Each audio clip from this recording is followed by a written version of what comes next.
நானு C. Joseph Vijay எனும் நான்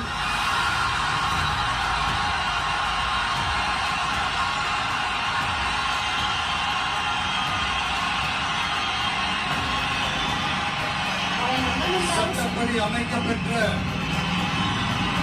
இந்திய அரசியல் அமைப்பின்பால் உண்மையான நம்பிக்கையும் மாறா பற்றும் கொண்டிருப்பேன் என்றும்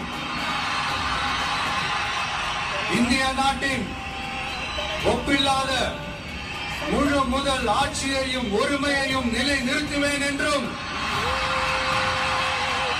தமிழ்நாட்டு அரசின் முதலமைச்சராக உண்மையாகவும் உளச்சான்றின்படியும் என் கடமைகளை நிறைவேற்றுவேன் என்றும்